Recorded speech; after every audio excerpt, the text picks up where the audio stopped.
Welcome to Frontline Nursing, a NurseMinder production that gives you an insider's look into the daily life of nursing from those who are currently working the front lines.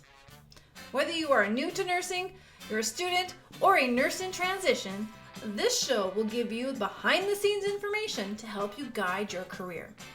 So get those note apps and pens and papers ready because it's going to be a good one. Today's episode, we are solo.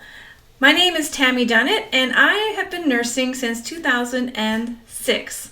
I'm going to talk to you a little bit about my journey through a variety of different nursing paths and how it ended up with this podcast. So I'm going to get started just by sharing with you that I was late to nursing. I had zero idea that nursing was going to be my profession, the thing that I love to do the most. It was not even on my radar. In fact, I didn't start nursing school until I was 34 years old. I was married, I'd had my first child, I had moved from Alberta to New Brunswick, and I was really contemplating where life was taking me.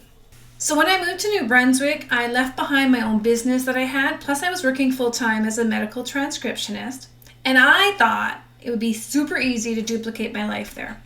But as I said, I found myself quickly challenged. I became a new mom, and while this picture is a little older, not a baby here, I became a mom to Ethan and a stepmom to Zach prior to moving to New Brunswick, but I had these new family roles that I was fulfilling, and I was really struggling with the dynamic of, do I stay at home and be a mom and raise my kids? Do I go back to work and bring in an income, pay for daycare? Or do I go back to school? I was really at a crossroads in my life and I had no idea what to do.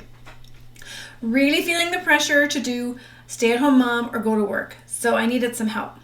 There was a TV show on every lunch hour, and I don't remember the name of it in New Brunswick, but there was a person, I think her name was Dwayne actually, and she read your star chart.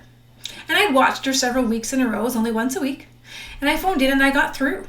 And I gave her my date of birth, my time of birth, I think, and what my question was. And my question really was around, what do I do? Do I stay home or go back to work? Or, I need some guidance. And in her response to me, all I really remember is her saying that she sees me being in a job where I'm right. And at that point, I was still considering being a math teacher. So that was my sign to go back to school. I had my confirmation that that's what I wanted to do, and off I went back to school. However, my first year of science and math did not overwhelm me, did not fill my soul with joy, and then I found my way to nursing. So Frontline Nursing Podcast is actually the result of 13 years of nursing in the making that has taken me on a really interesting journey to the point now where I get so many questions from student nurses, nurses working, that I thought a podcast might help to address some of those questions. So just to give you a bit of a backstory and then kind of bring you towards the podcast and what we're going to learn on this station. I myself found nursing in 2002. I started in 2002 when I was 33 years old.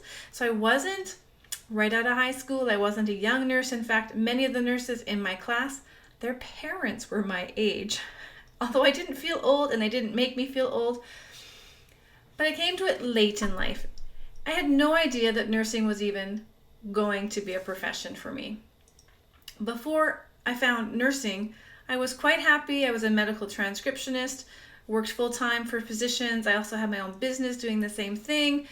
I was satisfied. I always knew I'd be something more, and I knew it would be in healthcare. I just didn't know it was going to be nursing until one day I had a conversation with my friend Colleen, who was telling me about some of her experiences in emerge nursing.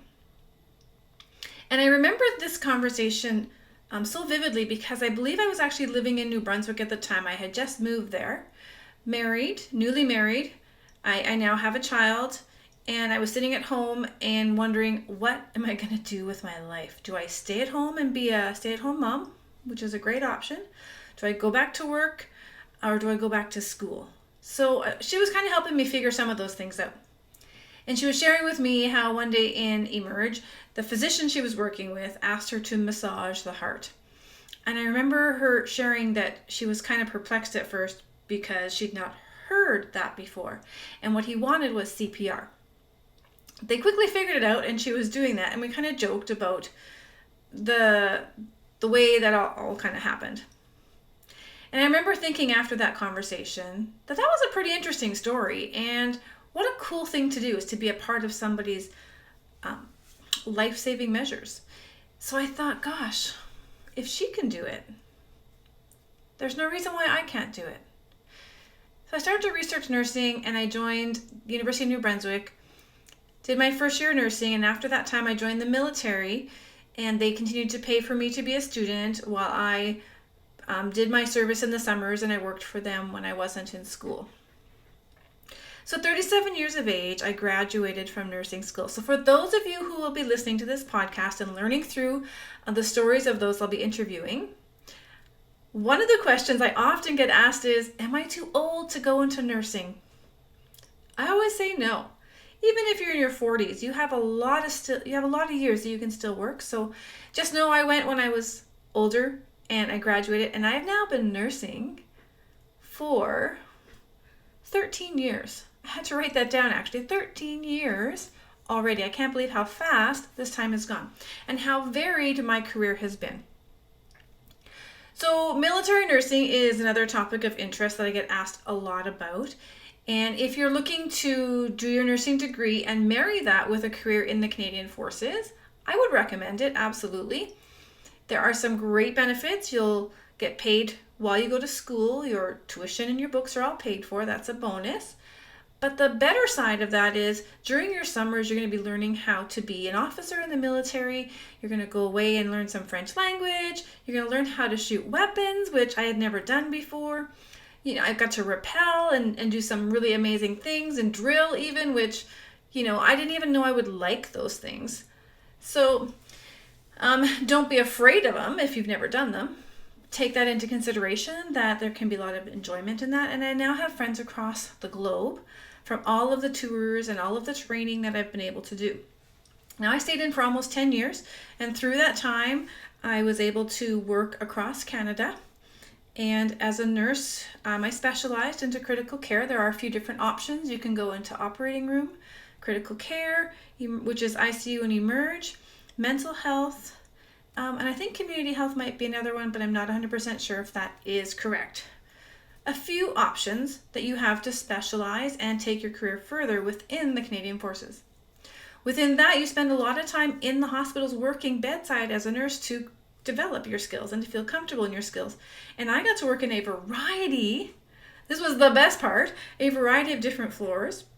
So I think my first one was in orthopedics, burns and plastics, thoracics, pediatrics, emerge, and women's health, adult emerge, the intensive care unit, recovery unit, medicine, surgery, like I did the gamut, the IV team. And what that did for me is it gave me an opportunity to really see all the variety of things I can do in nursing. And what I thought I was going to hate the most, now this is a lesson for you all, I thought I was going to hate medicine, and I saved that for my very, very, very, very last rotation, crossing my fingers, hoping they would pull me out of the hospital before I got there. I am so thankful that didn't happen because I ended up loving medicine nursing. And so having that opportunity, if you're considering it in the military, you will get a wide variety of units that you get to go and practice on and become comfortable with, such that when you deploy, you need to be able to be familiar with a lot of things and adapt. Best part of the nursing training. Specializing, totally recommend it. There's opportunities to go overseas on the Mercy ship, which I tried to get, wasn't successful. I was able to work cadet camps and be in a leadership position, taking care of hundreds of cadets and staff members, and being that medical liaison with the community and the chain of command. Great opportunity. I was also able to see parts of nursing that you don't often get access to. So I was working in immunizations and public health. I was working in the lab, drawing blood work and learning how to send those samples out. I was working on policies for hand hygiene and infection control and collaborating with people in Ottawa. So many different opportunities. Highly recommend it. I know I've said that a few times. With that, I was also able to do some tours overseas. Again, those are not options that are available to most nurses.